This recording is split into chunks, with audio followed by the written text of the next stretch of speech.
Welcome to FACT's webinar called Managing Internal Parasites for Sheep and Goats, Attack the Enemy. This is the third and final part of our webinar series on this topic. Our presenter today is Linda Coffey. This webinar is hosted by Food Animal Concerns Trust. I am Larissa McKenna, FACT's Humane Farming Program Director, and I will be moderating today's session. Thank you for joining us. So I have just a few quick introductions as we begin. FACT is a national nonprofit organization that's headquartered in Illinois. We promote the safe and humane production of meat, milk, and eggs. I direct FACT's Humane Farming Program, which provides a number of opportunities for livestock and poultry farmers. This webinar is part of our Humane Farming webinar series. Please visit our website to learn more about all of our services, including the other webinars that we have coming up this winter. So this time, I am pleased to introduce our presenter, Linda Coffey, Program Specialist with NCAT and ATTRA. If you have participated on one of our previous webinars in this series, you know that Linda is truly fantastic. She has a tremendous amount of experience and expertise on this topic. She comes from a family farm in central Missouri where they raised cattle, hog, sheep, and horses. Linda holds a master's degree in animal science and works primarily on sheep, goat, and multi-species grazing issues. We are incredibly lucky to have her with us again today to talk about the treatment strategies and protocols for defeating internal parasites in small ruminant animals. So without further ado, I am going to turn the floor over to Linda so that she may begin her presentation. Linda, please take it away. Thank you so much, Larissa, and thank you all for joining. I'm especially pleased that so many of you have been here for parts 1 and parts 2. That shows dedication, and I really appreciate that. So I want to tell you before I start about the National Center for Appropriate Technology, which is the nonprofit that I work for. We advocate for small-scale, local, and sustainable solutions to reduce poverty, promote healthy communities, and protect natural resources. I work as an agriculture specialist in our Southeast office. You can reach me by emailing lindac@ncat.org. You see this on the slide. And I really encourage you to check out our website because we have so much to offer with the ATTRA information service. NCAT manages this service.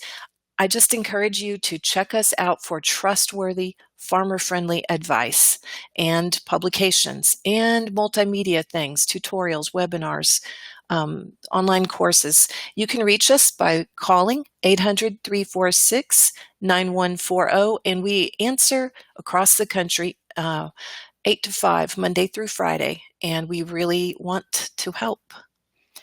We cover a whole range of topics, not just livestock, certainly not just livestock health. And you could spend a lot of time on the ATTRA website, but I encourage you to use the search bar that you see up there at the top and call us so we can steer you to just what you need based on your situation. We really enjoy assisting farmers. Most of us are farmers ourselves, and I think we have a very practical approach to your concerns.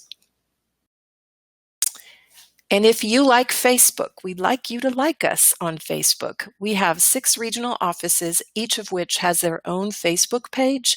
And what we do on these pages is promote local events, things that we're involved in, places we're going, conferences. My office in the Southeast is in Fayetteville, Arkansas, Northwest Arkansas. And we post little videos from our farms sometimes and put links to things that we are involved in. And so it's a good way to kind of get a sense of what's going on in your region by liking our local page. Headquarters is in Montana. West is in Davis, California. The Southwest in San Antonio, Texas. Northeast in New Hampshire. Southeast, as I said, is Fayetteville, Arkansas. And the Gulf States office is in Jackson, Mississippi. Also want to say again, we've got a podcast which you can get from our website or you can subscribe to it like from iTunes. It's called Voices from the Field, and it's really interesting, I think, because we cover the whole range of agriculture. We've got over 100 titles now. I listened to one last week that my office mate did about soil, and it was really, really good. So I encourage you to check out the podcast. Those of you who have been here 3 times are bored with this. I'm sorry. I'm Linda Coffey, and I work for NCAT on the ATTRA project. And I also work on our family farm, which is called Maple Gorge Farm. It's a beautiful place near Prairie Grove, Arkansas. We have 50 acres, about half of which is grazable, and we raise Gulf Coast sheep and alpine dairy goats. I've been involved with sheep. I was thinking about it this morning. I've been involved in sheep since I was about 10 years old, with just about a 9-month gap. That's all. I worked on the farm in college. As soon as we got married and moved to Kansas, we got sheep. I've had really a long time experience with sheep and had dairy goats since 2001. That's the perspective that I bring to what I'm telling you, is that of a farmer, and I'm trying to get you what you need to know, and I hope I can do that. I couldn't bring you what you need to know without the help of the American Consortium for Small Ruminant Parasite Control. And I just have to make sure that you know about this organization. Its researchers, its extension agents, the website is fantastic. It is searchable, and the people who run that really care about you and your animals and keeping your animals healthy. They do tedious work, in my opinion, fecal egg counts and counting worms, and it's a lot. But wormx.info is the place to go to get the benefit from their work, which we all get. And I have to specially thank Dr. Joan Burke, who has written me into some of her work so that I could write publications for ATTRA and participate in this webinar. So check out wormx.info. This week, I'm showing you something a little different. So this is the page of their website. You see those bars at the top. I want to show you what topics are listed under there. That helps you find the information that you want. And I also need to mention the training tab, because you can find workshops to further your training. You can find instructors who can train you in FAMACHA. You can find materials. And if you can't find an in-person training, check out their online certification course. That's one more option for learning about FAMACHA. I think it's so important. It's a vital technique to know. I'm really pleased that a lot of you are using it. So this is part 3. And we are going to talk today about treatment options, about how we can really attack internal parasites that have impacted our animals. But I hope that you will, if you haven't already, go back and watch part 1 and part 2, because the preventive strategies from part 2 is really the core of what I want you to get. And I'll hammer that home a little bit today too. We're going through all of this because we want our animals to be healthy. And we understand that internal parasites are the worst thing that most of our small ruminants are up against. So we need to know how to manage them. Parasites have developed resistance to our deworming medications, so they don't work so well anymore. That's why it's so important to do the prevention, as I mentioned. And even when they do work, and even when they did, deworming medications were always just a short-term fix. So we're not going to rely on those. And we're going to learn how to do this better. I used these quotes last time, but I love them. I really want you to get these points. I got to go to the American Dairy Goat Association Convention in 2003, and I heard some fantastic speakers. Dr. D.G. Pugh, dewormers are the worst way to manage internal parasites. And Dr. Sharon Patton, there are no chemotherapeutic solutions to overstocking pastures or poor husbandry. An ounce of prevention, she said, is worth a pound of Panacure. That pretty well hits my philosophy, and I want you to know, before we start today, management trumps deworming. For example, there was some New Zealand work with merino lambs where one group was drenched at weaning, drenched just means dewormed, and then rotated with cattle 3 times. And compared with the other group that was drenched at weaning and then set stocked, that means kept on the same pasture, and drenched every 2 weeks, which we'd never do that now. We know better. But the point is, one drench plus the rotating was more effective than 26 drenches. Think of the chemicals saved just by doing some smart management. Selection also trumps deworming. For example, merino ewes, remember I said merino ewes are not particularly known for parasite resistance, but we can make progress in every breed by selecting for this trait.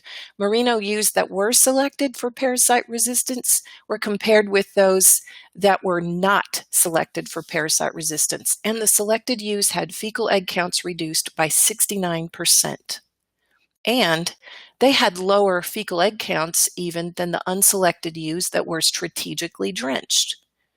Selection beats deworming. Another study showed some good news. If you select for resistance to barber pole, which we can do using the FAMACHA method, it's cheap and easy, those sheep were also able to resist other worms. So they're building an overall strength, not just an immunity to one type. However, sometimes we do have to resort to dewormers. So let's learn how to use them properly, and that is the point of today's session. Let's get a little foundation. Anthelmintics is the same as dewormers, is the same as drenches. And there are some definite benefits. The treated animal gets relief from the worm burden, which could save its life. And it causes a reduction in egg production, which means there's reduced contamination of the pasture. However, the anthelmintics are treating only the animal, not the pasture. And if you don't limit the larval intake, they get sick again very quickly. We gave an example of that last week. And in big bold letters, resistance problems, because anthelmintics are not working as well as they once did. So today we're going to talk about that, the problem of resistant worms, how to keep dewormers working, how to know if they work, how to use them properly. I am going to talk just briefly about natural dewormers, but spoiler alert, you're not going to like what I say, I'm afraid. And we're going to go over some resources again, as we always do. And as we always do, let's start with the life cycle. Just briefly, parasite larvae are ingested by the grazing animal, and then they change and become adults, taking up residence in the digestive system and wreaking havoc. Then they reproduce and lay eggs, which are passed out in the manure. When the conditions are right, that is warm and moist, the eggs hatch and the larvae move up the blades of grass, and the animal ingests the larva. So that repeats the cycle. And remember, when you use an anthelmintic, you are treating the animal. So there's still going to be the worm eggs and the larvae out in the environment. So our goals as animal managers, as farmers, is to support our animal health by keeping stress low, by providing really good nutrition and sanitation. And as much as we can, we're going to graze to avoid the parasites. That was what part 2 was really all about. We're also going to select the animals that are well adapted and treat only those animals that need it. We will know how they need it by their symptoms. Remember that the internal parasites are damaging the digestive tract, and the animals will have low energy. We'll see them lagging behind. We'll see them laying off by themselves in a pasture. They will not be excited about getting up and coming for feed. They won't be excited about grazing. So you see that low appetite and the decreased digestion means they're going to grow very slowly, lose weight, and they're not going to be able to produce as much milk as you're used to, or wool or meat. In addition to those symptoms, which they all pretty well share, the barber pole worm is a bloodsucker and it causes anemia, which we diagnose using the FAMACHA technique, as I'm doing in the lower left picture. They may also have bottle jaw, as we see in the upper right picture. The worms that are not barber pole generally do not cause anemia, but they may cause diarrhea, so scours. And to diagnose all of these, we use the 5-point check. That's from South Africa. It is an awesome way to just think through looking at your animals. In South Africa, they check the nose for nose spots, then they check the eyes using the FAMACHA technique, looking for anemia, which would indicate bottle jaw. They also check for bottle jaw, looking for anemia, which would indicate barber pole worm. bottle jaw goes along with that. Then they check the body condition score by feeling along the back and the ribs, just seeing how thin is the animal or how well fleshed, and look under the tail for evidence of scours. As I told you before, the 5-point check you can do partially just as you walk through your animals, but you got to get in close to feel of the backbone. We don't really worry about nose spots here, so I look instead for energy and vitality and posture and a smooth, shiny hair coat. So these are indicators of health, and this goat is showing good health. Well, we used to just treat them all. I remember being told when I was young, we should just clean them all out. Why do we not just do that? Well, because when we do, we are encouraging survival of the fittest in the worm population. We are encouraging the superworms to be more numerous, and we'll talk about how that is. There is a paper that you can find on wormx.info by Dr. Dahlia O'Brien. It's called Managing Dewormer Resistance, and she has an awesome bar graph in there. I wish I could have reproduced it here. Since I couldn't, let me just give you some of the information. So there was a recent study of Maryland, Virginia, and Georgia farms, and they found that more than 20% of the farms studied had resistance to all the drugs. That's not a good place to be. And nearly 100% of those tested had resistance to one class, the benzimidazoles. 80% had resistance to moxidectin. That's cydectin. That's a really good dewormer, but we have used them incorrectly. What we did, we treat everyone, and that increases the proportion of superworms in the next generations. I'll show you a slide about that.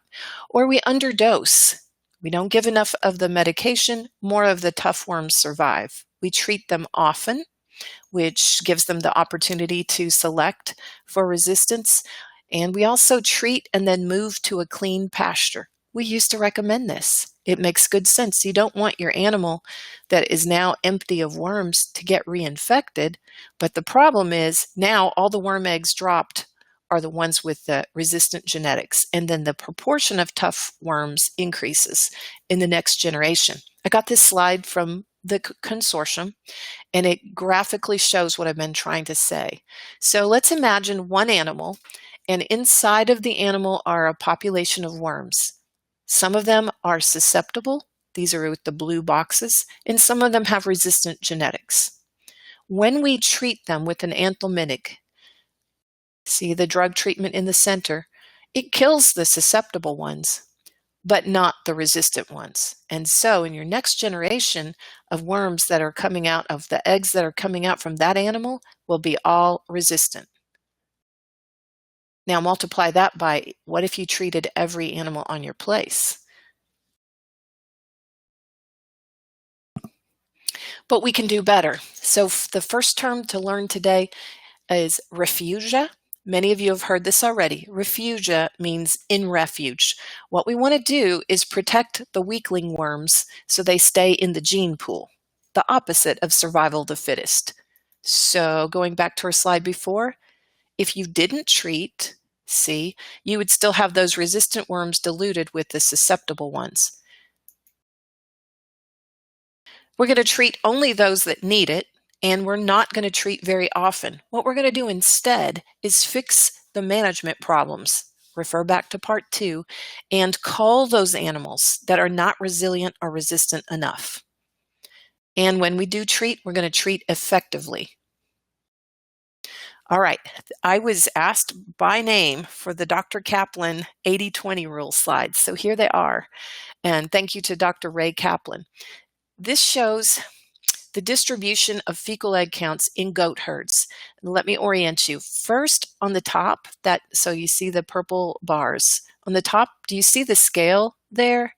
0, 4,000, 8,000, 12,000, 16,000, 20,000 fecal egg counts. That's a goat herd that has a really big problem. The graph on the bottom is a more normal situation, where 0 is the beginning and 4,000 is the upper range. The point is, both of these herds, although they have a difference in magnitude, have the same pattern.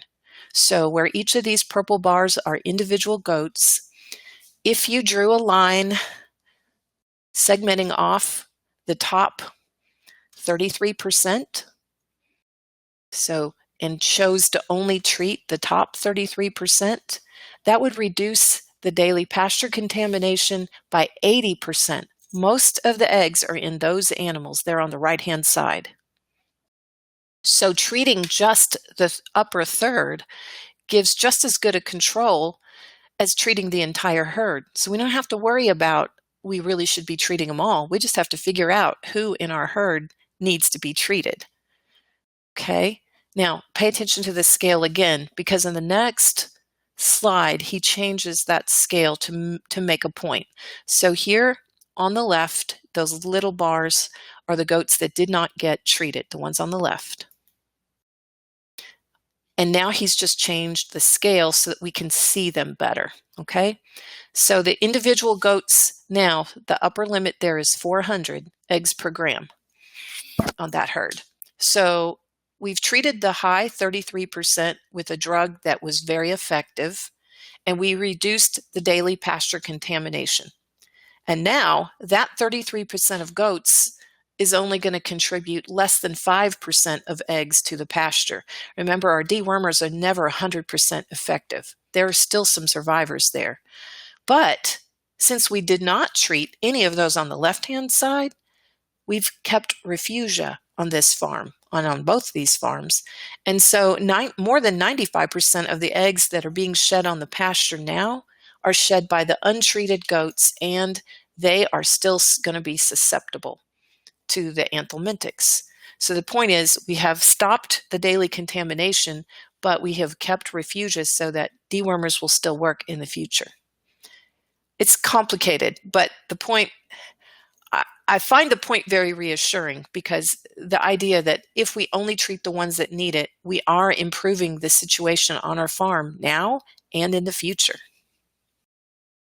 Remember that Refugia refers to the refuge inside the animals by not treating all of them, and outside on the pastures by we're not going to treat and then move to a clean pasture. We're going to keep that dilution and that Refugia happening. So I hope you're convinced. We're going to treat only those that need it. And so our first step is to find out who needs to be dewormed. We can do that by using the 5-point check, by using fecal egg counts. And we should pay some special attention to those classes of animals that have really high nutrient demands. The periparturient ewes and the does that have twins or triplets. There's a lot happening there while they're trying to make that much milk. And the yearlings, I always kid and lamb at 1 year of age. Those animals are still growing and making milk and have just produced a baby. So they might need attention too. For the lambs and kids at weaning time, often some of them will need it. Let's especially look at the ones that are twins or triplets, because they didn't get as much nutrition while they were nursing. So let's pay attention to them. I didn't say deworm them all though. One that we are going to deworm, even if she looks good, like this goat does, is new purchases. We don't know what kind of worms a new purchase is bringing onto the farm, but we don't want her spreading resistant genetics out onto our pastures. So we're going to deworm her effectively with combination, and I'll talk more about that later, because we want to make sure she's not bringing. That's one way that we bring worms onto our farm, is in new animals. Okay, so we will check her 7 to 10 days after we've dewormed her to be sure she really is safe to put out on our pasture. We're going to look at our animals that have poor condition. We've already said this using the 5-point check. But listen, if most of our animals don't look good, then we have to address nutrition, not just deworm them. So let's remember to use management as our first step. I'm really pleased that most of you said that sometimes you use a veterinarian, because we need one. Why? Because so few drugs are approved for sheep and goats, and they're not effective in the labeled doses often. So extra label use is necessary. This is regulated by the Food and Drug Administration, and it requires a valid veterinarian-client-patient relationship. Now, I get it. Some of you have said, and I hear this and I know exactly what you mean, the veterinarian doesn't know about sheep or goats. If they are somebody who is willing, you can help them learn. And I wrote a tip sheet about that, which we will have you sent by email afterwards. It's called Working with Your Veterinarian. They can be a good partner for you.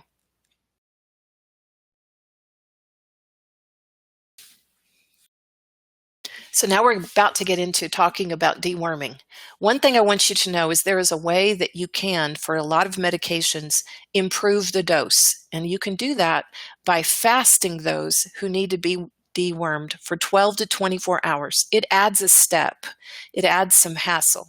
But if you can get them in and hold them off feed, not off water, that will slow down the digestive system so the drug has more contact time with the worms, and that greatly increases the efficacy. For example, in New Zealand, there was a study where they drenched empty animals. It increased the effectiveness of the kill of resistant barber pole from 53% to 97% using ivermectin. That's really exciting because it gives us one more way to help our dewormers be effective. But I would not do this if your animal is already in crisis. If they have bottle jaw or FAMACHA score 5, which is very anemic, those are emergencies, and we go ahead and treat them. Don't worry about, in fact, they probably haven't been eating for a little while anyway, if they're in that situation. Now we have to use a proper dose and treat according to the weight of the heaviest in the group. I sort them first, put the ewes in one group and the lambs in another so that you're not continually in your head switching around. Or maybe you could have a different dewormer gun for lambs and for ewes. But make sure that you weigh your animals. I have a story for you. We had a big Suffolk ewe, and I figured she probably weighed 175 pounds. And when we dewormed her, we dosed her for 175 pounds. And then we sold her and found she actually weighed 250. So we were underdosing her every single time. You can't always trust your eyes.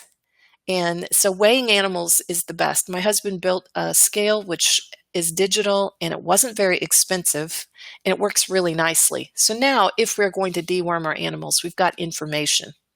A weight tape works for dairy goats, but not for meat goats. So you can certainly use a weight tape if dairy goats are what you have. And speaking of goats, they don't get the same dose as sheep. In most cases, they get double the dose, but we'll talk about that with some restrictions. So you can see the charts at wormex.info in the topic of dewormers. They have one chart for sheep, one for goats, and one for camelids.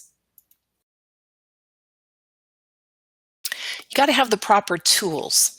So what we're saying here is deworming guns that have an angled piece. You see how the slant goes? So any of these styles are fine. That slanted piece is important, and make sure it's calibrated correctly to dose for the heaviest animal in your group.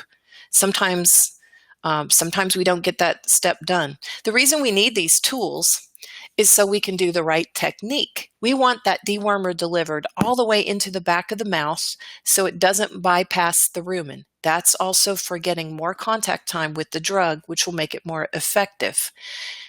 And if you've ever dewormed one and you're in a hurry, you went, really fast and it splashed, then you know why I'm saying you should go slow and steady and be sure that they swallow that dose. Proper tool, proper technique, proper drug. Let's go over some fundamentals. First of all, consult your veterinarian, and remember that the drench right assay or a fecal egg count reduction test is how you will know if they work or not. If you are using extra label, you need that valid veterinary patient-client relationship. Check the expiration date. Once we started doing FAMACHA, we used so much less deworming solution that it would get expired on us before we ever needed to use a whole jug. It's not going to work well if it's expired, so check that. Keep the drug stored properly, follow the label directions. My friend Dave Scott in Montana says that if you accidentally freeze the drugs, they don't work. So there's a warning for y'all that live up north. Be sure your dosages are correct. Again, know what the animal weighs, use those charts so you don't make a math mistake. If you're if you're making a solution, follow the directions. And always use oral formulations, not injectable, not pour on. Research has shown that the oral ones work the best.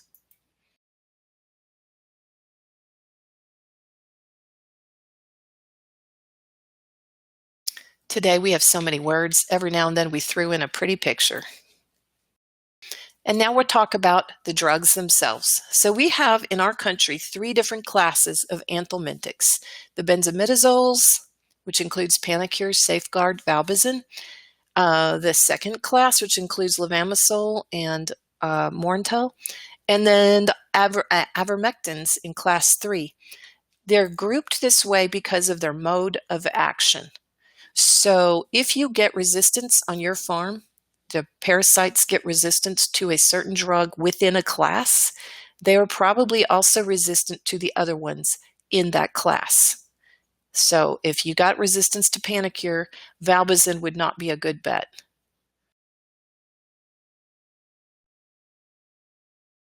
So let's go into them one at a time. The benzimidazoles are the white dewormers, and you don't use albendazole in the first 30 days of pregnancy. Fasting before treatment really helps the efficacy of this class. But remember, in that study in the South, every farm studied had some resistance to this class. So it's exciting that there is another way to use these drugs still that can help efficacy.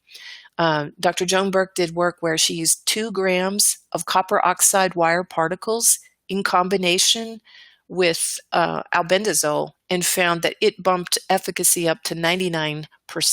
So that's really exciting because there is widespread resistance. So copper oxide wire particles used in combination can really help these be effective. The second class has a warning too. Levamisole can cause toxicity. Don't fast your animals before using that drug. We don't want more contact time with that. And be very careful about dosing. Weigh your animals first, dose accordingly. And whereas I said goats take usually a double the sheep dose, not for levamisole. Goats get 1.5 times the sheep dose, not double the dose. So you can get into some toxic reactions. Ivermectin and moxidectin both work against the hypobiotic larva. Remember we talked about that's how barber pole worm gets through the winter in a lot of areas, is to go into kind of hibernation inside our animals. So it's really good to have drugs that can clean out those larvae before the periparturient rise. And of course they work against the matured. The question is, do they work on your farm? We overused these medications for so many years. In the case of ivermectin, it worked great for 25 years in a lot of farms, and then it didn't. So I encourage you to see whether they still work on your farm. Oh, and I should say this one, ivermectin, if your animals have resistance to ivermectin, moxidectin might still work for a time because it's more potent, but it's just a matter of time once you have some resistance. All right, so back to these are our 3 classes. And as I said, once you have resistance within a class, you have resistance to the other drugs within the class. So should you rotate them? Not unless you have to. The recommendation is use one class of drug until it stops working. Again, we use fecal egg count reduction test or a drench-right assay to figure which drugs are working. Use another class until it stops working, and then the 3rd class. And your 4th option are combinations.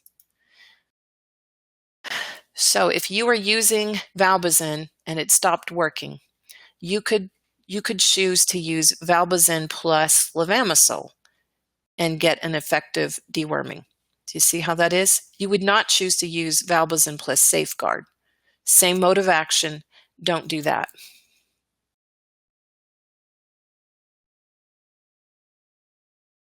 And just a word about the fecal egg count reduction test, which I mentioned often. This is the reason why that time frame is important. So larvae to egg laying, from the time that the animal ingests the larva until that larva can be mature and laying eggs inside the animal, only takes 2 to 3 weeks in the summer.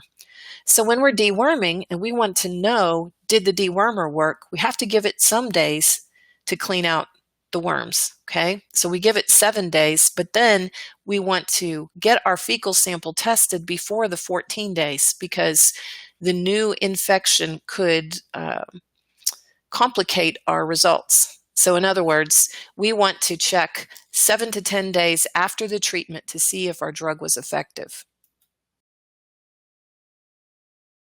And this is the formula. We want at least a 95% reduction or we suspect resistance. I say we suspect resistance, but let's admit there could be another reason for anthelmintic failure. It could be poor technique. It could be the wrong dose. We guessed the weight wrong, or we just did our calculations wrong. Our equipment maybe didn't work. An animal maybe spit the dose out, or the drug was expired or had been improperly stored. There could be some other reasons. But if you paid attention to the fundamentals and the dewormer failed, then resistant worms would be the factor. And it's very common. So combinations. This is what we do when the drugs aren't working well anymore. And it doubles the cost, but you get the efficacy from combining 2 different classes of drugs. You use the correct dose of both. You do not mix within a syringe. So don't take a bottle of one and pour it in the bottle of the other because the chemicals aren't conducive to that. Give 1 syringe for each drug. Give the correct dose of both. And don't forget about Refugia, because if you don't take care of Refugia now, you're going to risk getting worms that are resistant to both of these classes of drugs. So it's very important, only treat the ones that need it, but treat them effectively. To calculate the withdrawal time, you use the longest time of the drugs used. You don't add them.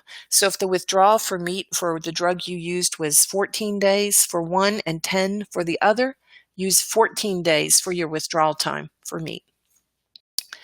Copper oxide wire particles are an option here too. Remember that we said that it made it so much better used with albendazole. They've also tried it with levamisole.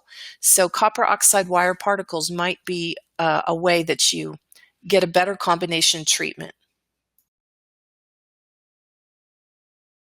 You got a large herd and you don't like messing with wet sheep. Feeding dewormers can sound very appealing. Let's just put it out in the trough and let them eat it. It's quick, it's easy, it's less stress. But how could you make sure they get the right dose? And the answer is you can't. The big bossy animals are going to get more, and any animal that is feeling poorly isn't going to eat enough. I found this with Golden Blend too. I really like the idea. There's no milk withdrawal for my dairy does.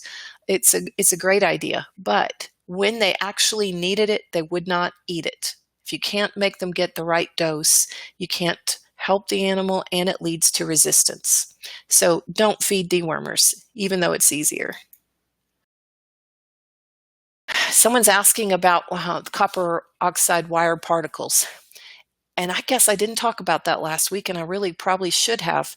Copper oxide wire particles and Sericea lespedeza are 2 options, non-chemical options, that are effective. Research has shown that they work. I have ATTRA publications about both of those that go into great details. There's also information on wormx.info, talks about the copper oxide wire particles and how they work and why they work and how to repackage them, because as far as I know right now, you still have to break down a bolus from a 12.5 gram bolus down into a 1 gram or 2 grams, and all the instructions again are in those publications. Those work. They have been proven. There's research to back it. What about DE? No. And what about pumpkin and garlic and herbal dewormers and wormwood and oregano oil? We all wish that these really did work, but they have not been shown to be effective under the conditions of the research studies. and it's disappointing. I want to tell you something, though. There are people who think that they do work, and I've got some theories about that. One is there could be some nutritional thing that's missing on a particular farm so that these actually do help the immune system in some way. And sometimes something that we're doing is working and we aren't giving the right credit to the right thing. I'll give you an example. I went to see my friend who has a beautiful meat goat herd, and she said, it's because of this mineral mix I'm using. It is fantastic. So I went over to check it out. She's mixing her mineral mix. It has kelp in it. It has garlic in it. She's putting in all kinds of expensive ingredients and mixing it by hand. And her animals look great. And then they stand up and they stretch and they casually walk over to the edge of the pasture and under the barbed wire fence and off the farm and into the woods. I said, they do that all the time, don't they? I mean, I could see the trail. She said, yeah, every day. They can run 1,000 acres. They can get anywhere on this mountain they want to. My neighbors don't care. So do you think that maybe leaving the manure and roaming in the woods freely and getting acorns and persimmons and plenty of browse, do you think that might be what the real beneficial thing was? I do. Not to say that the mineral mix didn't help, but let's pay attention to our fundamentals of management, and let's don't put our faith in these things that have not been proven to work. There's a new option available for us. It's a worm-trapping fungi. The trade name is Bioworma, and there is an article on wormx.info about it. It is new in this country, and like this week, landed in Kansas, and they're going to be offering it through Premier. What it does, it works to lower the pasture contamination. It's fungal spores that you feed. You mix it in feed or in a loose mineral mix, and they have to ingest it. Every animal has to eat it every day for at least 60 days.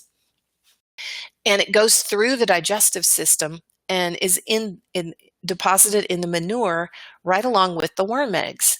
And when the worm eggs hatch, there's the fungus, and it stops the larva from getting out. There's some super cool pictures on wormx.info about the loops and the stickiness. It's pretty incredible, really. It is available in the U.S. It is environmentally safe. It's a way to address pasture contamination. Questions that I have are, what does it cost? And again, let's don't be complacent. Really, we need to move away from that manure. We need to do good pasture management. That just has to be the foundation. But worm-trapping fungi around the periparturient rise, I can see some definite beneficial aspects to that.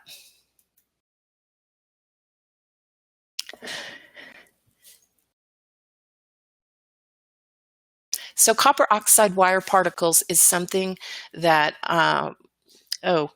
Cynthia wants to know where we can buy Bioworma in the U.S. As my understanding that Premier is going to offer it, but they don't have it yet. It's just too new. So copper oxide wire particles, again, I wrote an ATTRA publication, and there's Best Management Practices series on wormx.info for a lot more about it than I can go into today. Something to know is it works against the barber pole worm. So we use FAMACHA to decide who to dose. This is not something that you want to give to every animal.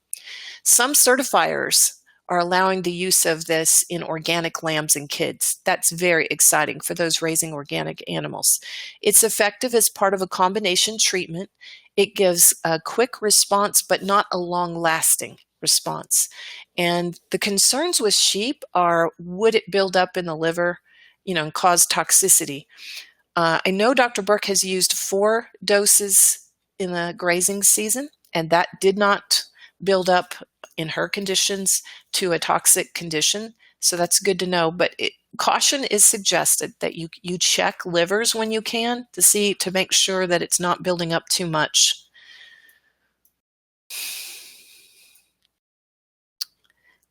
Something else I wanted to say about this.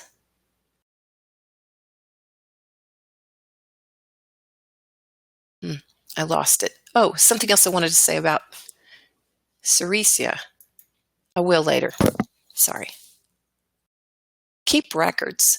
This is something that we really need to focus on doing because that's the only way we can really make progress in our selection process, and because it's important to have the health records. We should know which animals we dewormed on what day, with what drug, at which dose, and what our criteria were. Were you looking at FAMACHA, our body condition score, or poopy butts? What was your criteria?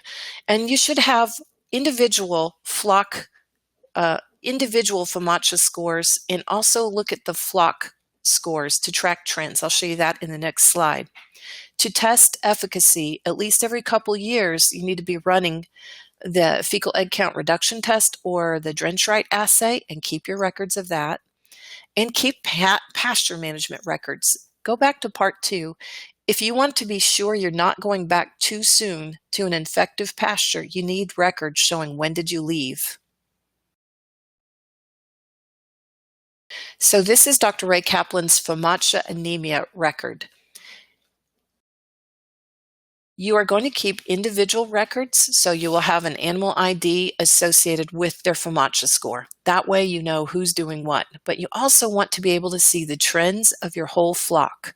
So to orient you on this record, across the top where it says category, 1, 2, 3, 4, 5. Those are the FAMACHA scores, where 1 is healthy and 5 is anemic, like white.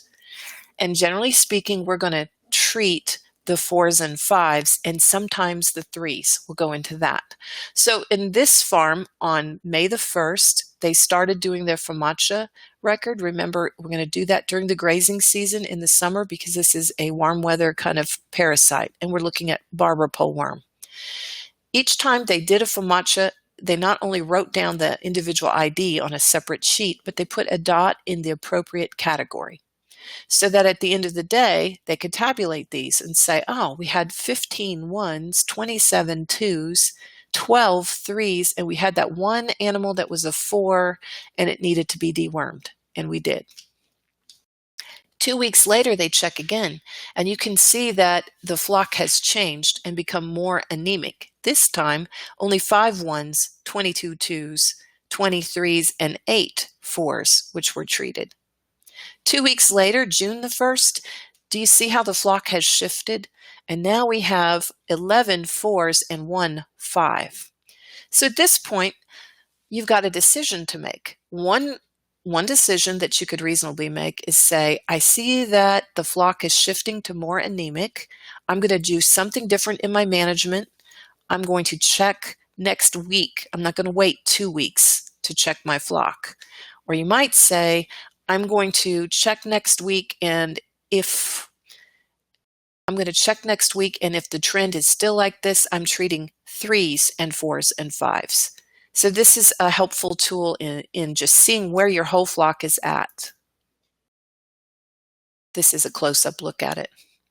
Is this available online? It comes with your FAMACHA card, I believe, but you can look online under the information about FAMACHA to see if that is posted on wormx.info. Thanks for that question. It's really important that you keep your records and that you monitor constantly. I think it's important to get in the habit of looking at your animals every day. We can pick up on subtle things when we're looking at them every day. The way they move, how much energy do they have? Do they seem to be grazing well, or do they come up to the feed trough, excited? What do the coat or fleece look like? Do you see scours? If we pick up on these things quickly, we can take action before we get in a serious problem. And I like to look at the lambs and kids and see how lively they are, because sometimes when our mamas get worms, the first thing that we see is not them losing weight, especially a wooled sheep. You won't notice that, but you might notice their animals, their lambs and kids not looking as good because they're not getting as much milk, because the parasites are shutting down milk production, and then their lambs and kids don't thrive. So let's watch those. And let's keep feeling of those backbones when we can. Let's guard from them getting too thin too fast. Understanding they're going to lose weight when they're milking, but we don't want them to get emaciated. We can monitor with fecal egg counts. That's especially good for checking pasture contamination. And again, we can do FAMACHA every 2 weeks for lambs and kids, or more often. If it seems like the flock is having more trouble, we should do it more often. Going to pay special attention around periparturient time, because remember, the immune system relaxes a bit, and that's when the hypobiotic larvae sometimes spring into action. And when there's been a drought and then a good rain, you want to check those 2 weeks later. And here's why. During the drought, your animals were shedding eggs in the manure, but the pellet was drying out on the outside, and so the larvae could not escape. So they're like stockpiling on your pasture. Then a rain comes, it softens those manure pellets, the larva does escape and enforce out on your pasture. And when there's been a drought, maybe your grass hasn't grown very well, maybe you're grazing a little too short now to try to just keep your animals fed. And so they're vulnerable, they've not been well nourished, they're going to graze too short, and all of those larvae out there. So we need to look at our animals a couple weeks later. Does it make sense? This is Dave Scott's flock in Montana. Are you all ready for spring?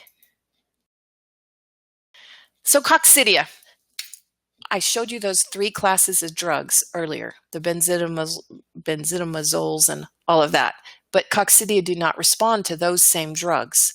Coccidia damage the intestines of our animals, sometimes permanently, if they're not treated. If they get through the young age, they usually have immunity, but they're still going to be shedding Coccidia in their feces, which is how the young ones get exposed and get sick when they're under stress. Scours is the first symptom we see, and I wrote a paper called Coccidiosis, Symptoms, Preventions, and Treatment in Sheep, Goats, and Calves. That goes into a lot more detail than I'm going to today, and it goes into the drugs and the prevention. First prevention thing, though, is sanitation. Keep it clean, keep it dry, and good nutrition. Keep them well nourished. The medications are listed in the ATTRA pub, and if you're not going to follow directions, don't bother with the medications because they will not work. So read the labels carefully, follow the directions if you're going to use those. If you're an organic producer, you can't use those. But you can use Cerisa lespedeza. Here's the thing about Cerisa lespedeza. It's a warm season legume, and so it is not growing in my pasture when I have periparturient animals or young kids and lambs. You can put up hay, though, and then you could offer that in the lambing pens. You could give that in a creep area maybe to your young animals. If they nibble on it, that can help protect them. And so Coccidia and the barber pole worm are both impacted by Cerisa lespedeza and other high tannin forages. And yes, the question from Leslie, isn't it considered a noxious weed in some parts of the country? Yes. So in some parts of the country, you can't plant it. It's growing wild on my farm, and so I use it, but I know in Missouri they really frown on it. I think Kansas, Colorado, considered a noxious weed. So it can't be used everywhere, but if it grows and it's legal where you are, or if it's on your farm already, you can consider this as something you can use.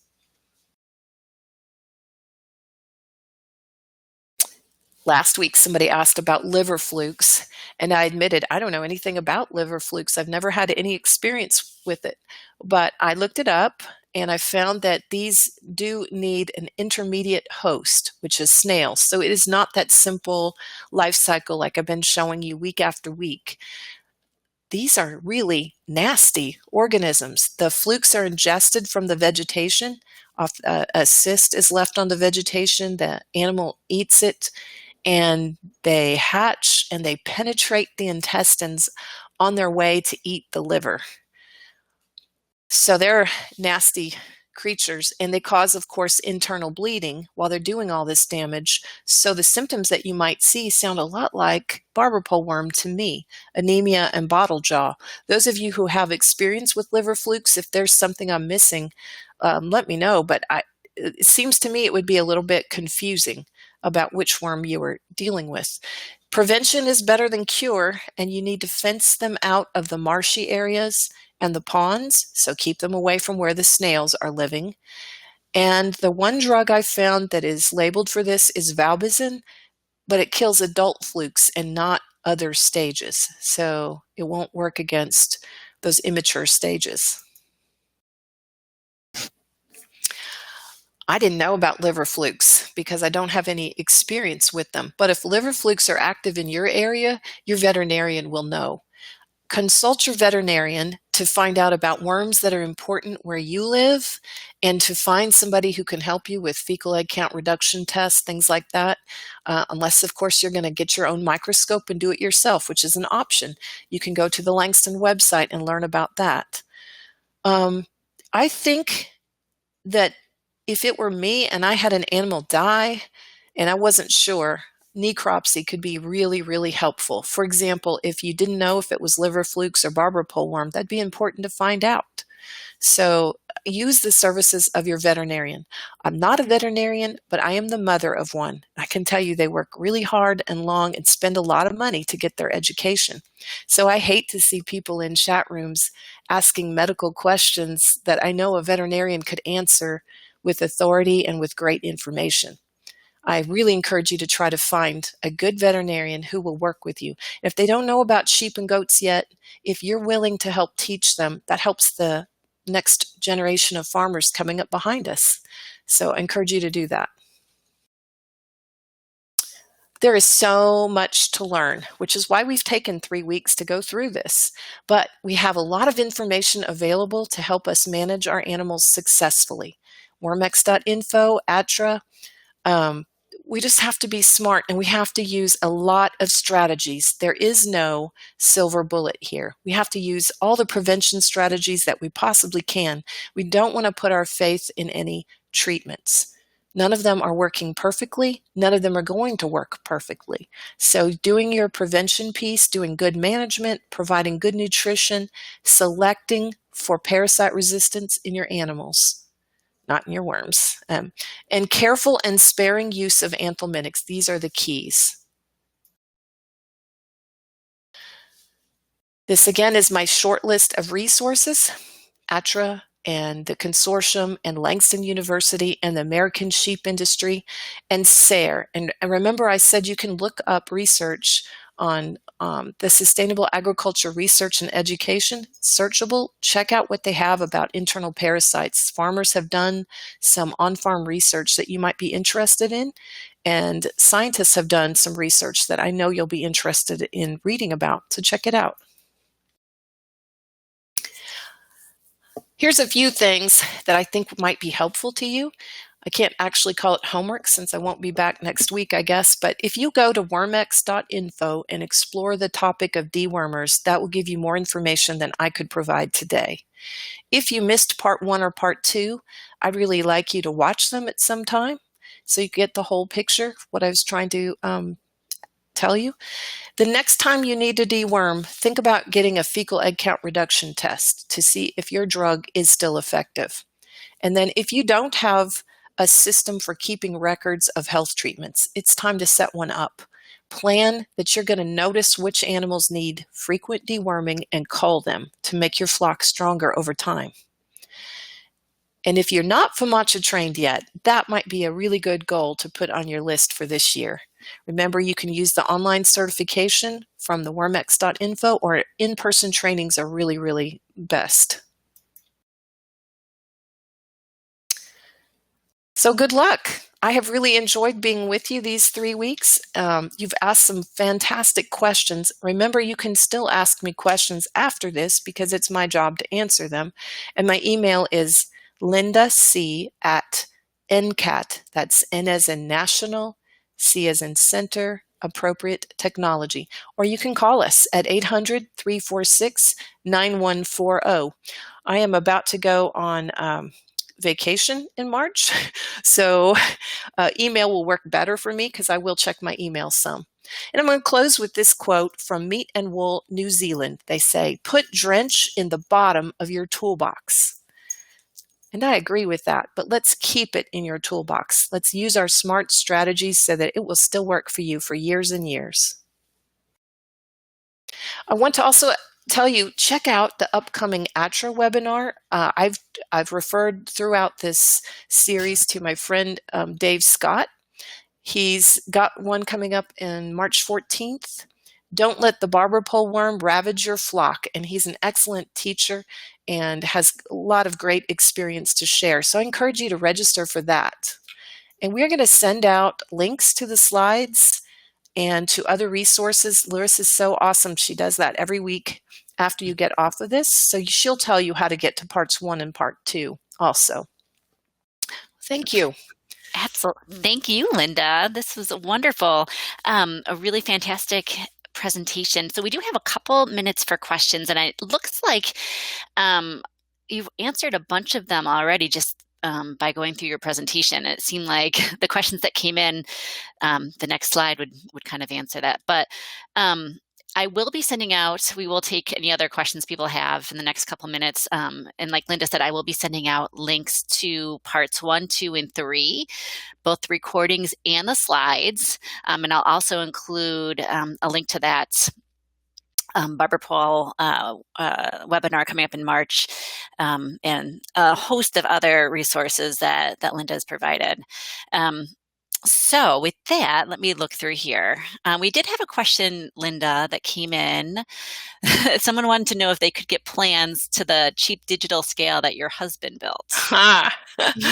You know, he got a kit. He got a kit online, and then I think he just figured it out. He likes to build things, and he figured it out so that one person could run the thing with a front door and a back door and strings to pull, and goodness. What I think I could do is send a picture to somebody, Sure. of what it is and some dimensions, but I think he invented this on his own. Oh, I see the question up here about, is dirty butt the same as scours? Yes, I should not use such an informal term. Sorry. We all know each other well. It's part 3. Yeah. We've had a couple, I wouldn't say these are questions, but people wrote in saying that the copper oxide wire, looks like they're available in boluses of 2 grams and 4 grams. Oh, yeah. And I guess that would be for goats, but then there's the option to break it down for the sheep. It looks like Jeffers has them, and someone also said you could get them online at, where was it? Co-Pasture. Yeah, Co-Pasture, yes. Okay. And I'm glad to hear that saves a lot of hassle. The 2-gram dose is good for the goats, and I think it'd be okay for ewes. They use smaller doses than that for young animals, like 0.5 gram or 1 gram, depending if it's a sheep, it gets 0.5 gram and a goat gets 1 gram. But that would be a pretty easy process to take a 2 gram and divide it. And directions for that are available in those publications that I mentioned. Excellent. Someone did ask if you can give too much copper oxide, can they become resistant to that? Or I guess we have not seen, that's a great question. We have not seen resistance to that. And that was one of the exciting things about that combination. I don't think I mentioned the population that she was testing these in. They had a mix. They had barber pole worm, but also some that were not barber pole worm. And they were resistant to albendazole. And yet, when she combined albendazole with the 2 grams of copper oxide, 99% efficacy. So that's really exciting. So, but yes, you can give too much copper, they think, and cause toxicity, but we have not seen resistance to it yet. I will add this. She has seen sometimes when the copper oxide did not work as well, and the observation was it was when the animals were under stress. At weaning time, you would not give them the copper oxide the same day you weaned. That's too much stress, and they're not likely to work effectively. Does that make sense? It does, absolutely.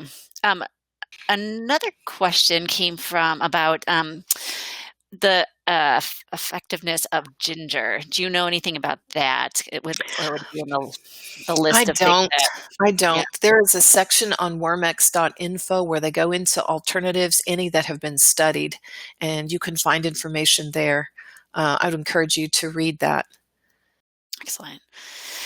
Question about the Cerisa pellets.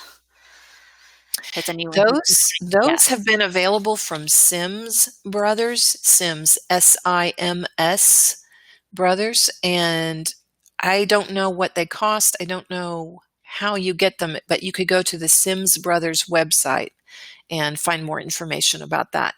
They seem like a very convenient thing to have. If they're not too expensive, they would be a really nice thing to have on hand. Mm-hmm. It looks like there's a lot of requests for a picture of your scale, so maybe we can follow up with folks. It might not come out with the first follow-up email because that's sooner rather than later. But Right. we'll try to get something to you guys. Well, I was really proud that he made that, because it's made such a difference for us. And just that ability to know what your animals weigh. It also helps you notice if you might have a problem just from low growth. If you're not managing your pastures well enough to get good growth, or maybe somebody is needing to be dewormed, and you can watch those trends from weighing your animals. So it's been really good. And I'll take one more question at this point before we wrap up. But it says, question is, do you recommend deworming all does after kidding as a prevention, or just to monitor with a 5-point check in fecals? I don't deworm all does at kidding time. But I'm not sure that's really a recommendation thing. I don't deworm my animals at kidding and lambing. I watch them, though, because they're about to go into a very stressful time. Remember, I'm kidding and lambing in January and February too. So that I think the answer should change based on when you are kidding and lambing. We have to consider refugia, and we have to consider animal health. But I know that, so mine have been nursing lambs for, in some cases, 6 weeks, and they are still doing fine. But I'm paying attention to nutrition, and I'm watching their behavior every day. Does that make sense? It would be convenient to do them in the lambing pen before you turn them out, but that's not what I do. Mm-hmm, mm-hmm. Excellent. Well, thank you for that, Linda. I do have a couple of housekeeping items to share before we sign off from you all today. Immediately following this, we will be asked, like I mentioned earlier, to complete a very, very brief survey. And I know that both Linda and I would greatly appreciate it if you take a minute to tell us about your experience so that we can make things even better for the future and be able to support you in whatever ways you need. Like I mentioned, a recording of this webinar and the presentation slides will be available very soon. They're going to be archived on our website, and you can also look for an email from me with them and lots of other links. And like I said, I'll include links to the recordings of the other webinars in the series as well. We have quite a few more webinars coming up in the spring and winter and spring. Next week, we are featuring Annie Warmke from Blue Rock Station Farm in Ohio. She'll be leading a goal-setting session to help participants identify ways that they can earn a living doing what they love to do, in this case, farming. So we'd be delighted if you would join us for what should be quite an inspiring webinar. And on that note, Linda, do you have any parting thoughts on this final webinar before we... Well, I just really want to thank you all. I think you've been a really good audience, and I appreciate your staying engaged through these long presentations. Sorry about that. But thank you very much. Do let us know if there's anything else you need. And when she says it's a brief survey, she is telling you the truth. It will really take you, I bet, a minute, maybe less. So yes, thank you. Thank you very much. Thanks, Larissa. It's been an honor to be in your slate of presenters. It's been an honor for me, a real pleasure too, Linda. These presentations have been fantastic, and I hope that you'll consider coming back to presenting with us in the future. Absolutely. Thank you. And thanks to our audience members for your attention and interest. I hope that you'll join us on a future webinar as well. I hope that you all have a wonderful afternoon and that you stay warm and safe out there. Goodbye, everyone. Goodbye. Thank you.